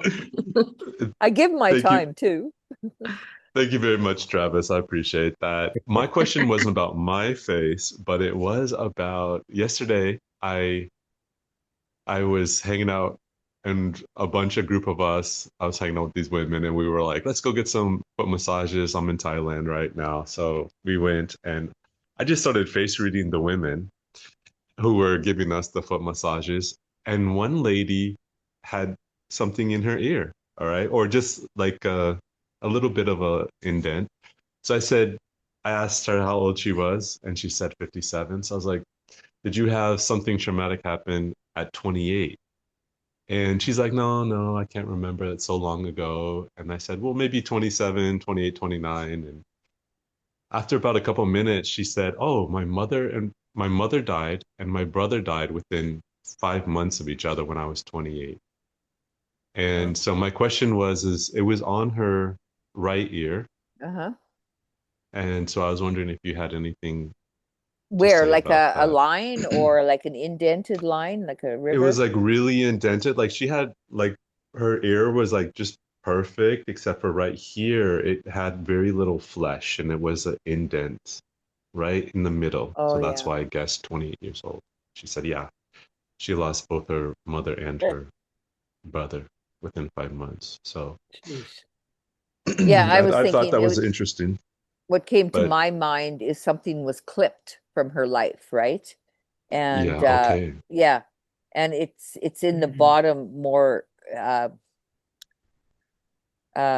like I'm going to say family, but it is more into the bottom part. So, the base chakra, it's listening to the base chakra, but which is all about money, financial and family security. And when you lose that within, you lose part of your family almost, and they'll take it definitely to heart, and they're very emotional about it because this is the emotional field, and it seems to be right, uh, in that mid years. So why did you say Yeah. 28? I'm not sure why. Have you studied ears differently or? Well, it was more like I don't know, I right was here, teaching right? them the thing that Erin teaches, where it's like a timeline. Oh, okay. Who's But Erin? Yeah. Erin Chava. Oh, really? Um, Oh, she got into ear reading. That's great. no, that was in the class. I don't know. She showed me that like years ago when she was in class when we were in the masters. Oh, okay. But she was studying some Chinese face reading, so she was going deeper into the same work that Herman brought in. But so Oh, yeah, yeah. that's why he said 28. And so I was thinking that like when I was younger and I felt that I couldn't survive by myself, that I needed a safety net, that I needed someone to help me in order to be okay. Yeah. If that's something like that happened to me, I would think, oh no, because if I was going to need to borrow rent, or if I was like not successful in life or something bad happened, then I would either turn to my mother or my brother, but now they're gone. Not that I Yeah. have a brother that I could count on, but that's not the point, for her. So that was like on the right hand side, because it was like, oh my God, what am I going to do now if I'm in trouble? Yeah. It's almost like a folded, like I gave in and folded. Because Very they don't have interesting. that same support from the family unit, and I don't want to hear about it. It's all about sound, right? Ah. But even you noticing, that's huge, right? And sometimes, it's the recognition, and it's not about being right or have the right answer. What did you see in it, not what someone else sees? And when we can kind of relate these things to the chakras and what the energy is in that area, right? Probably confusing, but you understand what I'm saying? It's about you, because you even noticed. That is huge. And how did you think it came out? Like you said, you asked the right questions to her, and it was how she responded, because you're noticing something, and then soul to soul, it got her to think about what happened at 28 or 29, whatever in those years. And it brought up a memory that could be very healing for her. Oh, that's what it is, right? She gave me a big hug. We talked about it more. We talked about what she misses about her mother and her brother, and she started speaking about all these things. It was very emotional. And another day, we were in a whole different area of Thailand, and we went to massages there, and I started reading the lady, and she was crying at the end of it and was really happy and giving hugs, because people really are I feel that they feel that they're really being seen, and they open up, and we talk about a lot of different things. It's just the connection is amazing, and I really feel that people feel very connected with in that moment and emotionally happy at the end of it. So I think it helps. Well, absolutely. And they know that you're coming from a place of authenticity. And even by your tone of voice, they know that they understand that you're real. It's not like you're coming from a place of judgment or a mental way. You're coming from sort of a heart space, and you're genuinely interested. You can tell when someone is just asking questions, they're not genuinely interested. And that's where the deeper connection comes from soul to soul. That's how you develop your intuitive telepathy, because that's soul to soul. There's no words needed. And we're moving to that part that we will not need words. We will be communicating at a higher frequency, but you can read it. Right now, we're in training by reading sacred body language and what Agnieszka's teaching you, and whatever level you're interested. And it's brought out a different part of you, and it's teaching you compassion and noticing people. And so many people talk to you and they don't even look you in the eyes. They're looking every which way. They can have a 15-minute conversation over here, and I'm sitting there, wait, hey, I'm here, talk to me. Let's have a conversation. And we want that connection, but they're teaching us not to connect. They're trying to disconnect us. So, but we're still connecting, even if we're not in the same energy field. But there is a different way to do it, even on the internet, and find your tribes. And obviously you found a tribe here, and you look forward to each other and working through each other's experiences through conversation and opening things up in different ways and asking the right questions of yourself and of each other. And we have people witnessing that.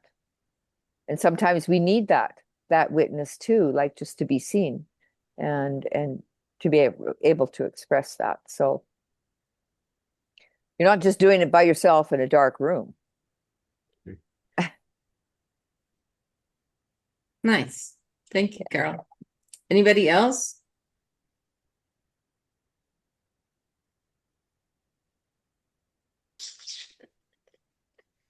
I'm not going to do roll call. I That might be rude. have another question, but I let anybody else go that hasn't asked anything yet. Yeah. I felt like Jennifer was cogitating a question, but she's not unmuting, so I don't know. Okay. All right. Can you explain this whole hair thing as antenna? This is in the last couple of months, this is the first time I've ever come across hair being something other than to cover your head. Well, if you think of animals, they're full of hair because they're very much sensory. They're sensing, and they're the four-legged, but all their chakras are facing down. We're the two-legged ones, but our hair is what connects us to energy fields, just like I say, antennas. At the same time, if someone doesn't want to feel anything, they'll shave their head off, right? Because grass doesn't grow on a busy street. Yeah, too many hair follicles coming off. But when you think of it, we have all these sayings. What happens when you get a chill? Like, something makes sense to you and I got a chill, and your hair stands on end because it's a sensory. It's one of the, your skin, but your hair is actually the extension of the feelings underneath, right? And men need to be more grounded. They have way more hair. That's why they have hair on their beards, and you got to keep that hot air balloon from, going the consciousness going up into the head. And women are more connected to the life force because they have a vagina, and so they're, an inward. They can pull the life force up, where men are more plugged in. Just like a a prong and a receiver, right? And so energy flows different between men, as men and women, but also between men and women, right? And so hair is really important to ground us. And if you realized, even when, I don't know what war it was, the Korean or Vietnam War, they brought Vietnam, I think it was, they brought in all these Indians or Native American people that were great trackers, and they brought them into the army and shaved all their hair off, and they lost their tracking abilities because they're not connected to the earth, and really hair connects you to your feelings.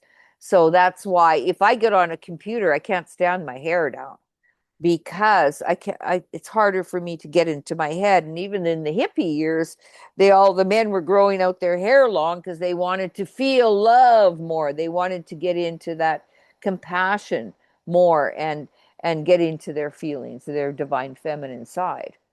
And so, you see, in biblical pictures, all the men had long hair, but they were much more into their feelings. They wore dresses almost like shifts that were all made of linen, and linen doesn't block your energy field. I only wear 100% linen. It's flax, it's silica. You're walking around like a crystal being. And if you're wearing synthetics or polyesters, you might as well put a black garbage bag on, and it closes your energy field. So linen is a healing fabric.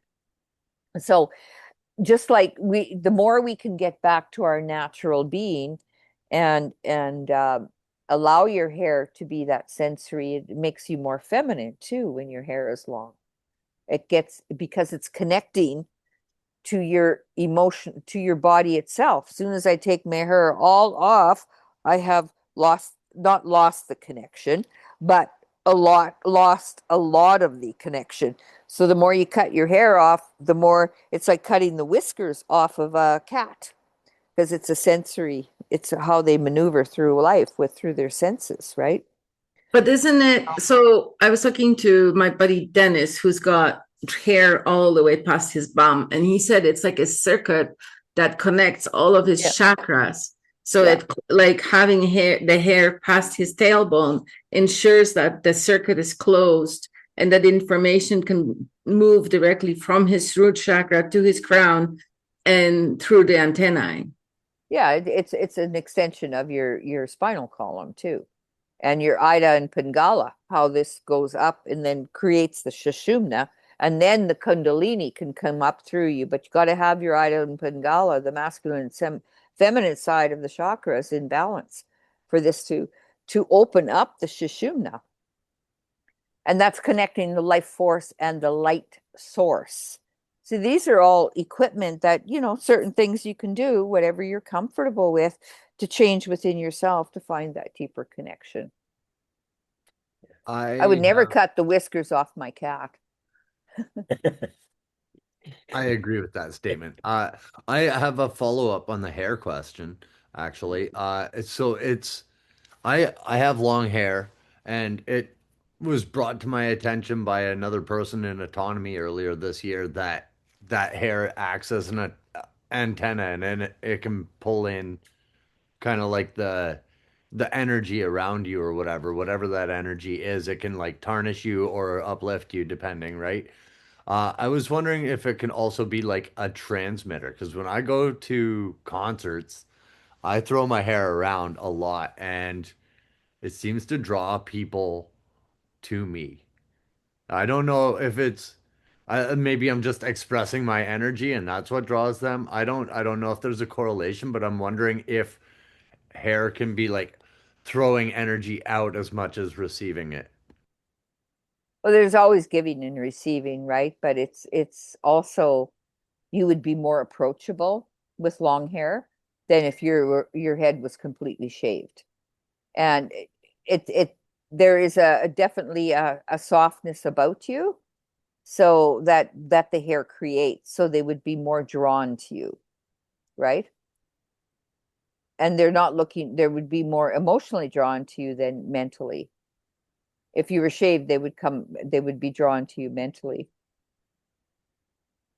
And then, of course, you got the beard too, right? So you've got, you're filling out the physical also, and you're bringing into balance the mental, emotional, and the physical. But it makes sense because on your face, the emotional zone is very large, right? So you're prioritizing the receiving of emotional information in the world. Like communicating on the emotional level, as opposed to overthinking or overanalyzing. Or the other extreme would be to like give practical solutions when somebody's having a problem. Like, no, all you have to do is go there and do that. When somebody's just trying to express themselves. So that would be overly practical. Whereas you're in the emotional, so you can hear people and you can interact with them in a, Okay. Thank you very much, both of you. Thank you. I have a question. Hi, Mizuki. They let you talk on the phone. Yay. Yes. Question about ear piercing. Are they bad? Well, I don't think there's, good or bad, but it is what it is. And no, because usually it's because it is balanced, but it might be if you go all the way up, there's a lot of like really the fetus, everything is in the ears also. It is the shape of a fetus and depends on what part. We wear earrings. It kind of like long hair. It kind of connects. The longer the earrings are, the more it connects to your body because they can also be an extension of antennas. And so, piercing of the ears, I think if you go overboard, these are all acupuncture points too. Depends where they are. Where in the lobe, it's more the fleshy part. It's not in the cartilage or it's not as anchored. Piercing on the face is a lot different. Like if they got nose piercings, it can actually throw your whole balance of your face out because it's metal and you're picking here again, it's a lightning rod and more energy can come. We've done it in so many times at Agnieszka and face splits. If the piercing's on one side, that side of the face is usually way bigger. It throws the face out of balance. For one thing, you're picking up the frequencies, but when you're talking to someone and you've all talked to people that have piercings and you tend to, where consciousness goes, energy flows.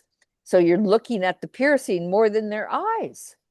And then if they're full of them, a lot of people, when they've come through the class, the trainings, they'll actually take out their piercings.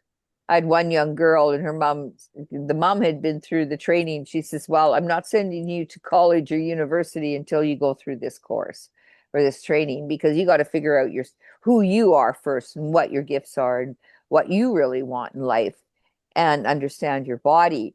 And she said, oh, Mom, don't think I'm going to take all my piercings out. By day 3, all her piercings were gone. She had them in her tongue and her bottom lip, and this bottom lip was so much bigger than the top lip.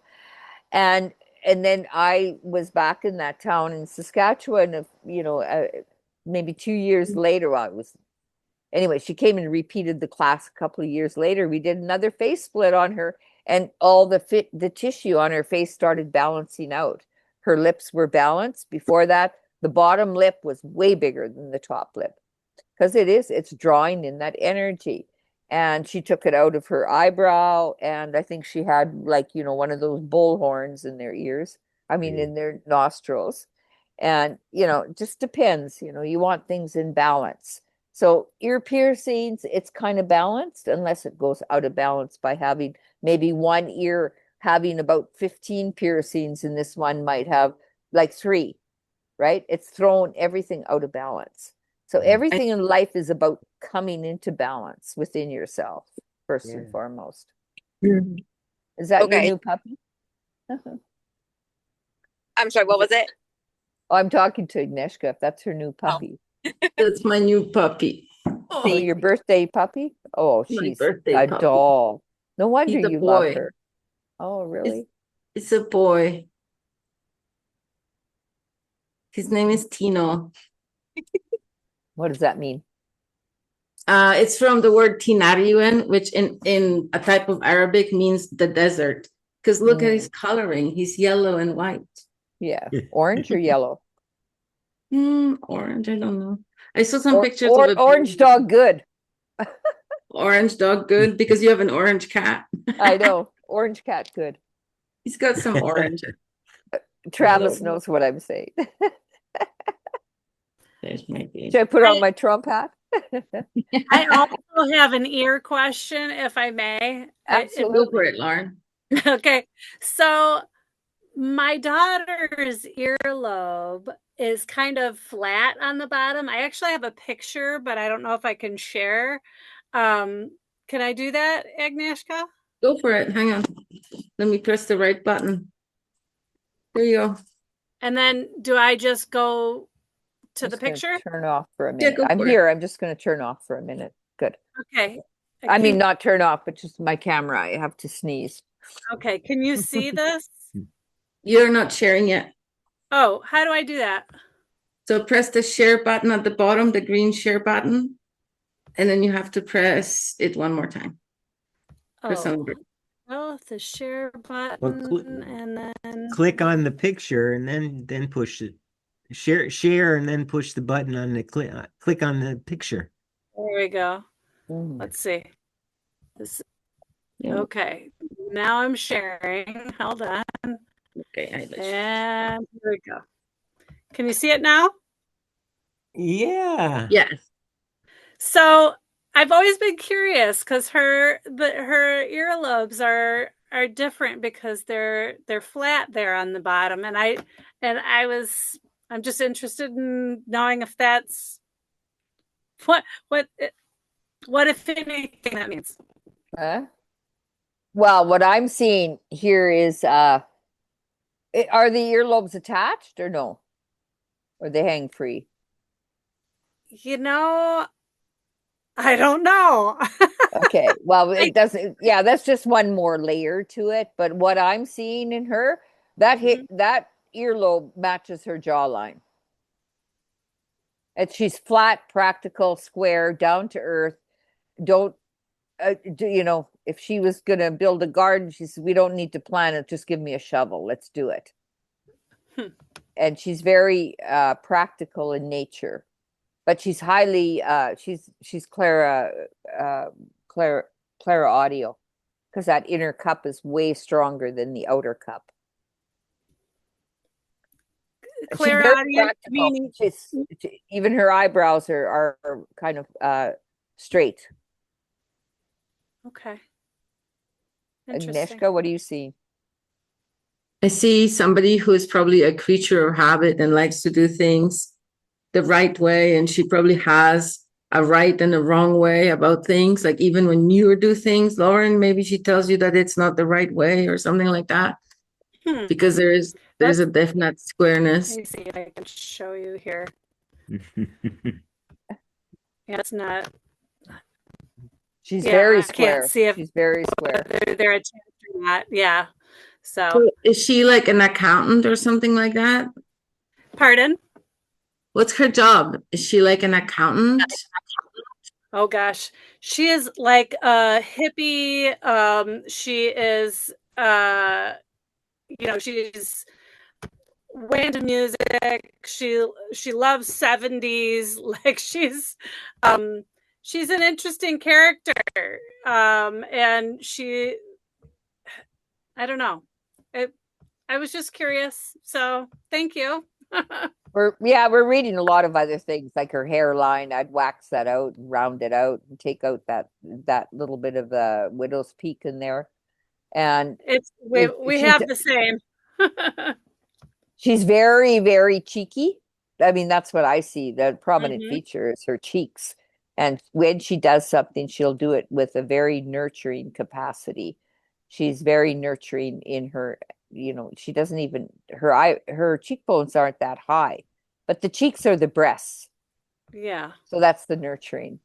If someone has no cheek flesh, then they can be dogmatic. Like her mom. No, I think just practical. Just let's do it. How do I get out of this share?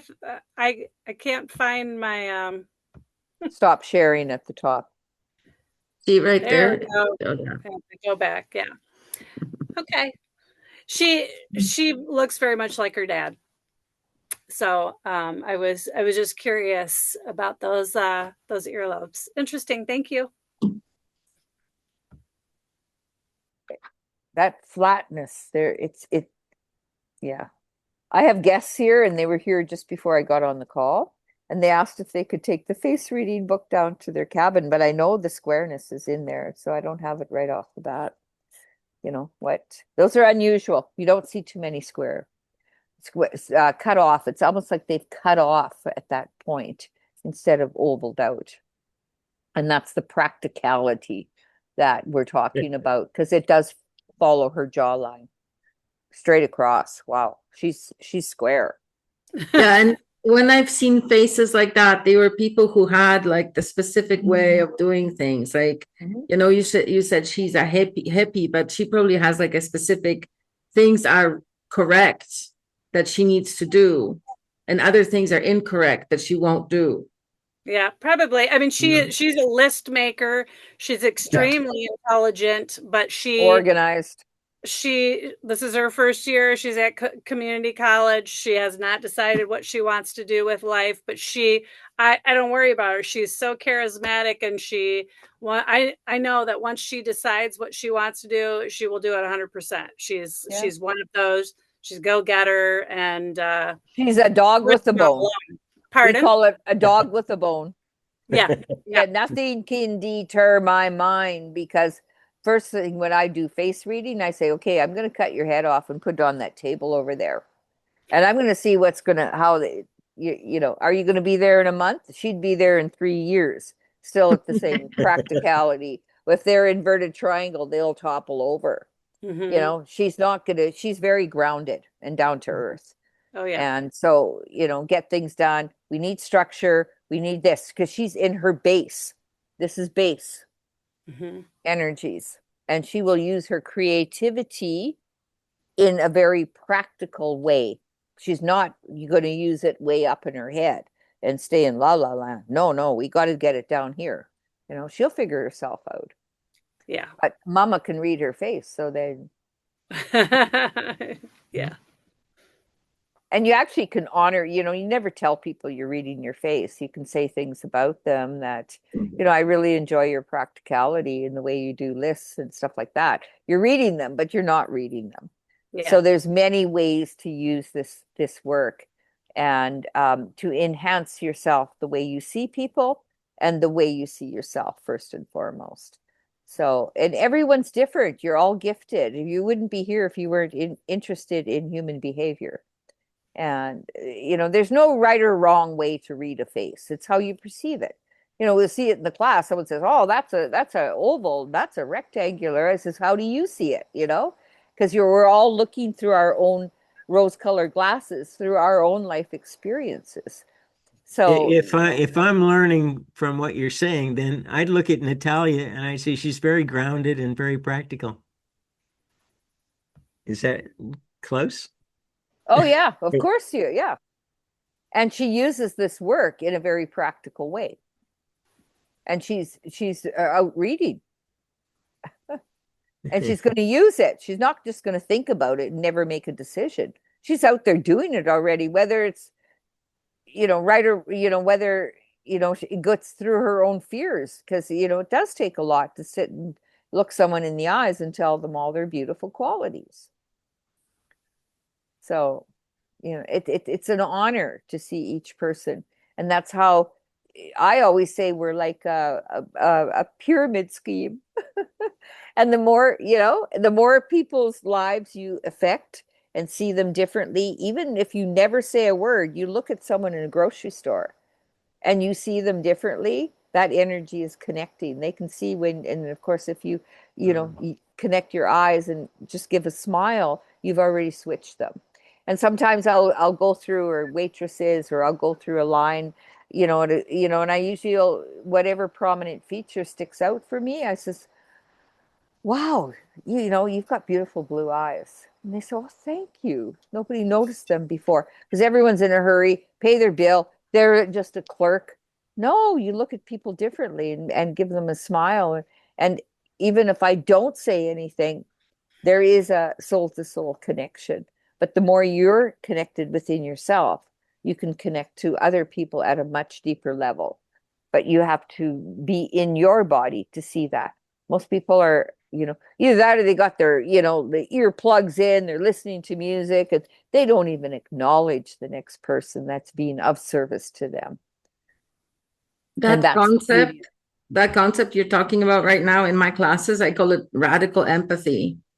I know you do everything mentally, Agnieszka. I don't even know what those fucking words mean. I said, what those fucking mentally? You should talk to Barry. Agnieszka, she's always giving me this whole, because she's, way into, language. Barry does everything mentally, so much so, look, he's burnt off all his hair in the top. The follicles.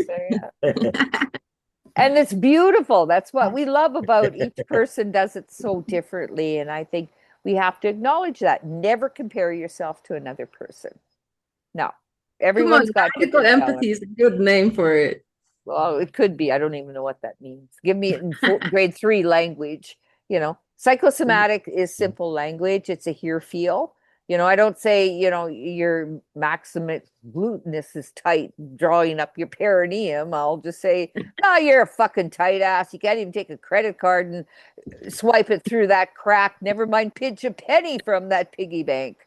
And that's the humor, and the body gets it. And it just like, woo, okay, I could let that one go. Otherwise, it's brain candy. Everyone, people love to entertain their brain.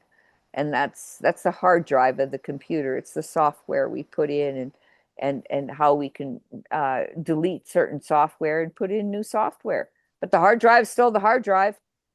The mind, it wants to be right all the time, that brain.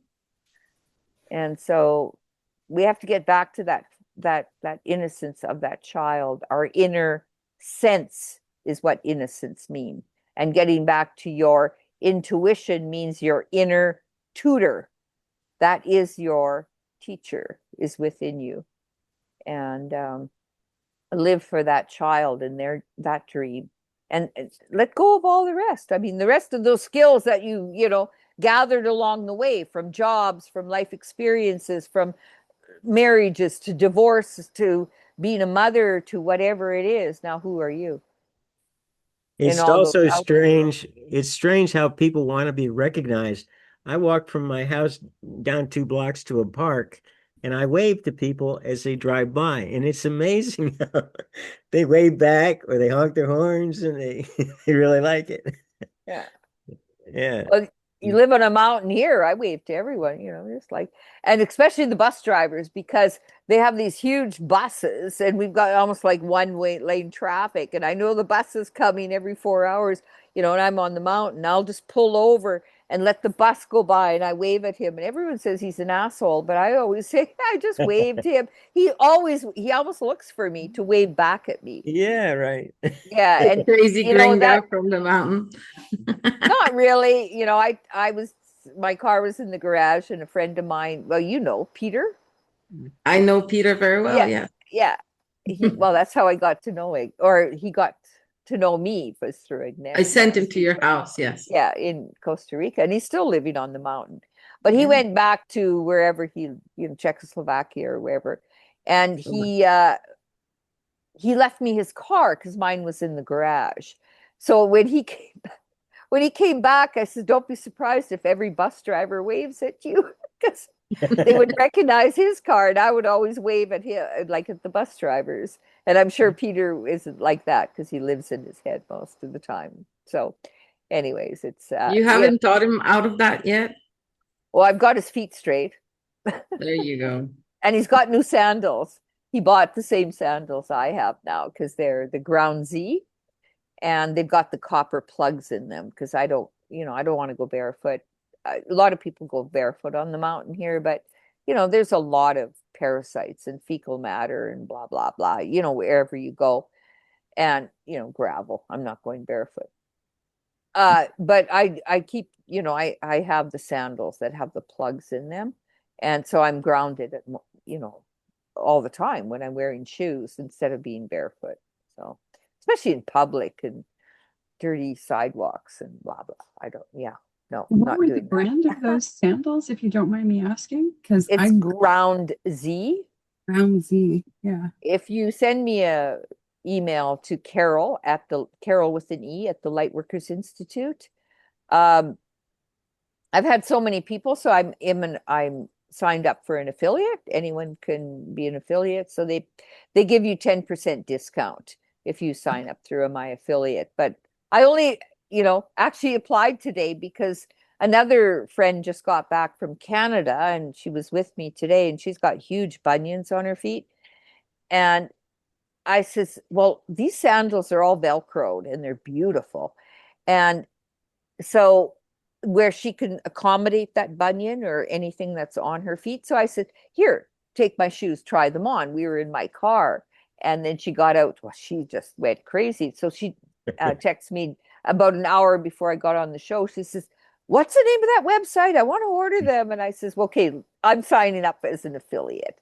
So they give me 10% and then you can get 10%, on one-time pay. It's not like a multi-level thing.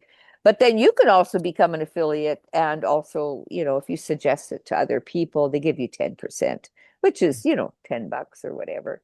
It's any penny.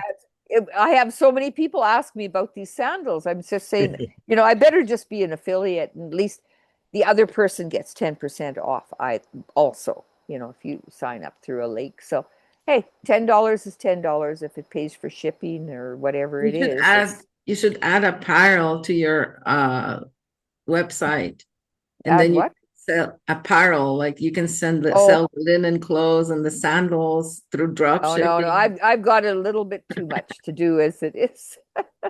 I got a sanctuary, Airbnbs, and retreats, and then my own work, and everything else. So we do a lot of community work here too. Yesterday I was reading faces at the farmers market.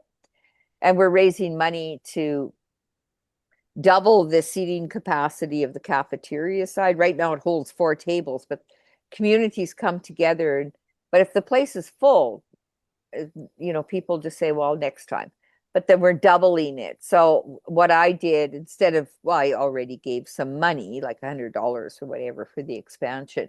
But I says, you know what? For the next 4 weeks, I'm going to read faces at the expo. At the farmers market.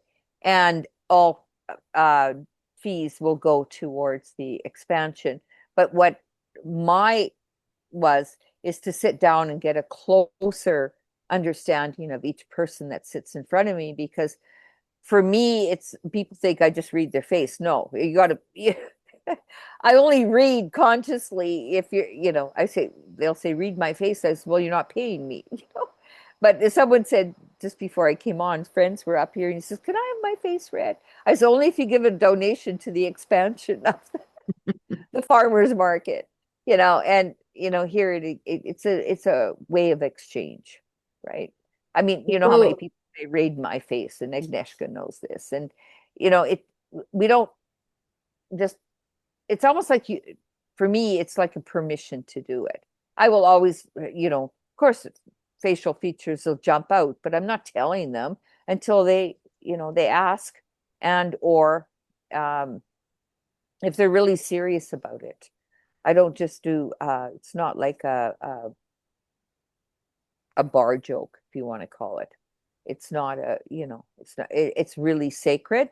And I'll say, no, I don't have my costume on. So I dragged out all my old goddess tasseled costumes, and I says, this is my face reading costume. And it's like, yeah, and it is an honoring. Of course I recognize people, but to me it's like having permission to actually read, to go into their energy space. And but I want them to honor it at the same time. It's not a bar joke. My students often ask me if I read faces just all the time when I'm walking around or talking to them. And I said, not unless you annoy me. Yeah. Always say I got enough shit going on in my own head. I don't have to understand what's going on in someone else's. No, but it's true. If somebody gets Yeah. on your nerves, you'll be like, oh, I see that nose. Yeah. Yeah, okay. Well, it's turn it on, turn it off. You have to, like anything. You otherwise, yeah, and for me it's a permission thing, if so. So let's do one more thing. Is it Shaman? I can't read. Seamus? Seamus? He wanted his Seamus. face read. Yeah, a couple of things anyways. All right, go for it. Really hard to see his face though. Can you see it now? Yeah. Well, what I can see, because it's I'm only going to say a couple of things, and because obviously you're not right in front of me, but Yeah. I'm seeing shadows at the same time. But your overall face shape is really high, so it tells me you aspire to higher things in life, and you like to stick up for the underdog because you're higher than you are wide, so you're less practical, but you like to think about higher things in life. You probably have quite a few forehead lines too. And I can see by your nose is, well, it's pretty hard here. You're about this big on my screen. Yeah. I actually don't have so many forehead lines because I meditate, but you're right about the mental aspect and my aspirations. Yeah. You can pin him, Carole. If you hover on his face and hit the 3 dots and hit the pin, then you can pin it to your screen. Oh, never heard of that. Well, you're always teaching me. Pin? Well, it's my job. There you go. Okay. Okay, there's a couple of things. Okay. So you do have hair coming in on the side. So I would open that up a little bit more and you would have a broader perspective. Yeah, it's just some baby hairs in on the side. Yes. And another thing I'm noticing, I gotta go left. Emotionally, maybe you're not supporting yourself as much as you could because your brow crease, one's going straight up on you love your analytical mind, but the brow crease curves and gives in. So you're not maybe supporting yourself as much emotionally. Interesting. Bring that into balance. Like you said, you love your mental energy. And your forehead, your eyebrows are a little bit straight at the beginning, but then they actually go down a lot on the outer curve. That's because you take things to heart a lot and it's creating a little bit of the lid. You're thinking too much. Lift your eyebrows, say bright idea. Bright idea. Yeah. Bright idea. I wrote that one down. Bright idea. Yeah. And I think you caught that one, right? And it will let a lot more light into your heart, if you want to call it, that point of balance in your eyes. That's the sphenoid bone, right? Yeah. That's the key bone of the cranium. Yeah, but if you take You're out some gonna of get the in hair trouble on the for side, using big terms. Don't do it, man. But the significance of it is that the heart is actually suspended from this bone. Oh, that's cool. It is, yeah. Yeah, but then you're not supporting yourself emotionally. So you take it to heart then, because that little boy wants to be able to express his emotions instead of just flipping into the analytical mind. So another key thing I'm seeing with you is your ears themselves. Someone, children should be seen and not heard. And if you speak up, you'll get your ears pinned back. Yeah, because they're very close to the head and they're way back. So it's like children are to be seen and not heard, or you're going to get your ears boxed. And so you've pulled back, and maybe not. Elephant ears go out. I'm listening to everything. Here, I don't want to listen. I can't hear anymore. And you got to, here again, he's pulling his ears out. Look, and the other thing I'm really noticing is your chin. You got a very solid chin. It's not pointed. It's got a lot of very base what to it. chin? A very solid chin. It's wide. It's wide. You don't have the bone structure in your in the jaw part, but your structure is in your chin. and that is base chakra energy. And you won't topple over as much. If you're an inverted triangle, you would topple right over, but you have a plateau before you start, and your sensitivity, you can still ground yourself. And you got beautiful cheek lines, and this frames out your own creativity, and you've got a nice bow in through your upper lip. So it tells me here again, you're highly intuitive. And yeah, but you pull back on the feminine side because this lip on the left-hand side curls in a bit more than the right-hand side. And I think you have skin underneath in that point of sensitivity. Here? No, upper lip in the bowl, in the middle of the lip. Yeah. Is there extra skin there? That's the clitoris of the lip. Interesting. Yeah. No, not particularly. No. Yeah. Well, women, if you got that, maybe titillated a lot. If you want to French kiss a woman, really activate that we call it the point of sensitivity, and it's connected to the clitoris. And that's why the juices will start to flow, because your tongue is the penis. And the more you stimulate your lips, your sacral chakra, it'll start to stimulate the genital area of the body, and your sexual, sensual juices will start to flow. See African Americans with those big hot lips this big, you can tell they got a lot of oomph down there, and a lot of sexual, sensual, grounding energy, and almost once black, never go back, because they have all that connected to the life force of the earth. Their lips are huge, most of them. I'm just saying.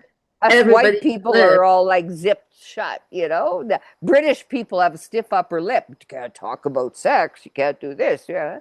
And I said, stimulate it, So good. But everybody's lips are the same size. So the only reason that some lips are really big is because there's no tension in the 1,000 muscles that surround the mouth. Yeah. So the size of your lips is directly related to the amount of tension you have holding your mouth down. But also your sexual energy. It's all coordinates. Yeah. I mean, I've never seen the genital area of whatever. Like this, Seamus. Look at Mick Jagger. Do this, do this. Motorboat. You play motorboat with your milk. There you go. And now you can have whole milk. Whole milk. Trump just passed whole milk in all schools now. Took out all that skim milk shit. Oh, yeah. Well, he is doing some things right. Oh, yeah. Yeah. I love sense of humor and how he pisses everyone off. I just love it. Wait till he gets to Davos on the 19th. He's going to Switzerland to do that. Oh, boy. Wow. And he's bringing an army full, like his whole plane will be full going there. It's going to be very colorful. So, yeah. We all need shaking up, and it woke us up. I don't care who he is. He woke us a lot. He woke us up. I agree. Worldwide. Yeah. Agree with him or not, doesn't matter, but he woke us up. And I thought I was awake, but. When he got elected in 2016, I perceived a blue lightning bolt streaking across the Pacific to Taiwan, where I am. Wow. Yeah, it was wild. He has Uranus very strong in his chart. Anyway, enough about that. Yeah. Yeah, I was going to say, this is not You're back to this is a face reading lab. Yeah. Look, this lab is supposed to be an hour and a half, and we're on for 2 hours now. Okay. I haven't eaten. Just like this afternoon, I barely got back from the city and jumped on, and I was saying, okay, I'm starving. I haven't eaten today. And now I haven't eaten tonight. I only had some bone broth this afternoon, so. Very good. Well, thank you. You have unlocked some things in my awareness. I can work with that. Yeah. Well, you have a great teacher in Agnieszka, and if you ever want to do a little bit more, she can, I know. Also, we talk. Yeah. So if you want to go on my channel on Rumble, because I was kind of thrown off YouTube because my mouth is too big about viruses and everything else. Oh my God. So we're all on Rumble, really. And it's the Lightworkers Institute on Rumble. I've got 107 shows. Well, I guess it's 106. Tomorrow will be 107 because I'm uploading right now. And what I do is I have an Ask Me Anything Tuesday for people that sign up, and because we don't want to flood people with emails. And so it's we go live on a Zoom call, and you can ask anything. And download my ebook, which is Your Body Never Lies. And what I do on my Ask Me Anything Tuesday is I'll do 20 minutes of different parts of the courses and different, give good quality content. And I use that for my shows. So if you want to catch up on understanding foreheads or thighs or toes or feet, or I've done the hands, I take a little snippet and really talk in depth for 20 minutes. So they're not long shows, maybe 25 minutes. Bite size. But it's quality understanding about different parts of the body. And I go through all parts, whether it's face, hands, feet, body. And I use those for my shows on Rumble, which is called The Great Alignment. Instead of The Great Awakening, we're The Great Alignment, because we need to align to that higher purpose within our higher mission within ourselves. And so, but it takes the physical body to find that alignment. So yeah, there's a lot on there if you want to go back on past shows. If you're interested in coming to Costa Rica here, Agnieszka can share that information. And and if you want to, he shared already. if you're really interested and want a personal call, just email me and we'll set up a call. If you're interested in coming down here, I can give you more information. On Saturday, I am doing a call with Mark Atwood out of Ireland, because he's has a huge following, and we're promoting the retreats down here because his daughter's coming here for 2 weeks. I mean, 2 months, 2 weeks, 2 months, and going to stay here on the property. And like, he's huge in this movement. He does a lot of poetry and very well known throughout Europe and Australia. And so, he wants her to find her way in life too. So it's kind of fun. And if you get on, I will be sending out an email if anyone wants to get on that Zoom call for Saturday to understand more. So we're all doing our best, aren't we? And I think we all just need to pat ourselves on the back at this time that we're alive. What an amazing experience. And the technology that we can connect with people all over the world that have so many, bringing tribes together. Agnieszka's got her tribe, and you kind of come together, and each one of you have your own tribes, but you're not alone on this journey. We're all here together, and we're here to empower each other in the skills that we have and our gifts that we've been given from Mother Earth, because we're made of her body, and the light of the universe comes through us. And it's all that connection. We've got to find it in ourselves first. So thank you for having me anytime. I'll make a short out of that speech and send it to you. As what? The last little speech you just gave. It was very pink, so I'll make you a short out of it, and you can share your channels. Okay. Nice. Thank you very much for coming, Carole, and thank you for being here. And we appreciate you very much. I appreciate you got lots of characters here. Here's Doc. Who's Doc? I haven't seen him yet. Doc's my friend. He's from Labrador. Oh, really? Labrador. Oh my God. I've been to Nova Scotia, but I haven't been to Labrador. Actually, Doc does something really cool. He presents these movie evenings twice a week, where he has movies from like 70s and 80s, and then we all theorize about like the political implications and the, foreshadowing or revelation of the method, however you call it. It's very interesting. You should come. I should send you an invite next time. Yeah, send me a link. I'd love to.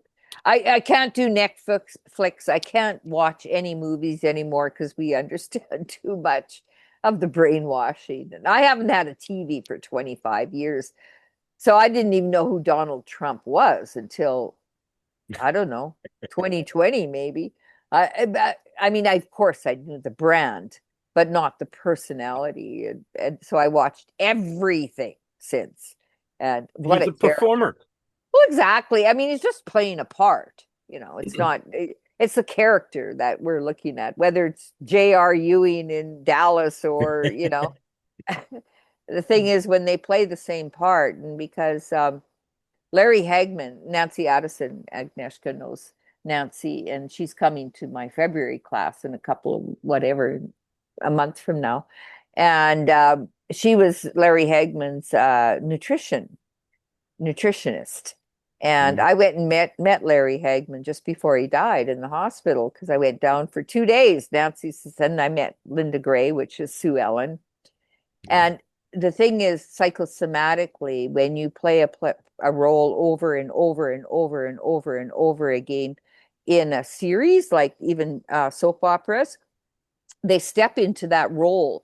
But psychosomatically, they're almost programmed into that. And with Larry Hagman, he became an alcoholic because everyone expected him to be J.R. Ewing when he would, in Hollywood or anything else. That was totally out of his character. He was the most wonderful, loving being. And so he would actually drink a lot of alcohol and to suppress that part of themselves. And you got to realize, like, if you're Tom, whatever, Hanks or Brad Pitt or whatever, they're playing different roles. So you don't see him as at that exact role, but you see someone that plays in series. They have to act out that character over and over, and they embody that through 10 years of a series. Yeah. Where if you're just doing a movie, it's 6 months. What was that series called? Dallas, was it? Never heard of Dallas? Come on. Dude, I don't watch TV. I only watch TV when Doc Rock presents it to me. No, this is from the, 70s, 80s? Somewhere in the there. 70s, 78, 77, Dallas started?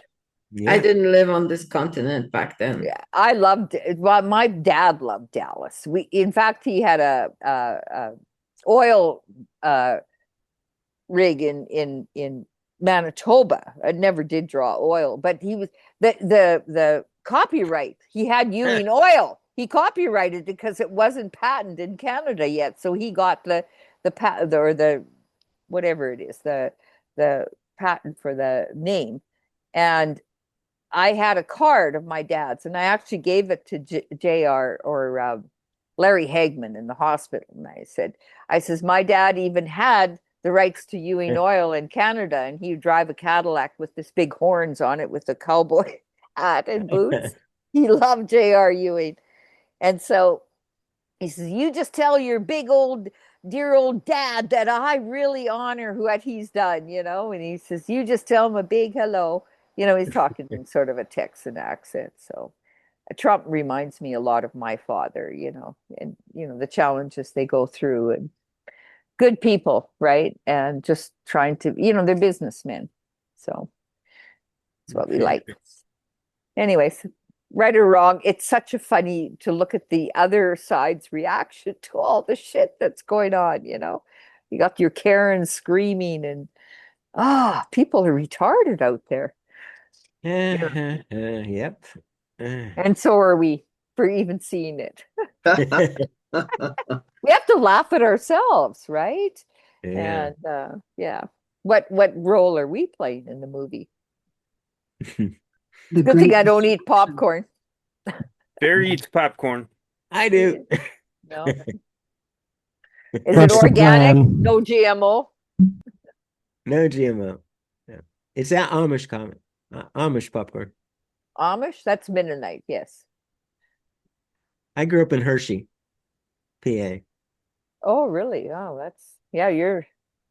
that's Pennsylvania Dutch, Amish, Mennonite country. Yeah. I just remember them all with their Trump signs and in their buggies, horse and carriage. I don't know if that was part of the movie or real, So, yeah, they did vote for the first time, so it's good. A lot of them are going against the raw milk, even though he's done whole milk, but I don't think it's raw milk. I don't think it was the raw milk, which we would love to see. So Coconut milk. yeah. I don't know. I just go to the farmer up the road. They sell it at 5 o'clock. You get fresh goat milk or cow's milk, whatever you want.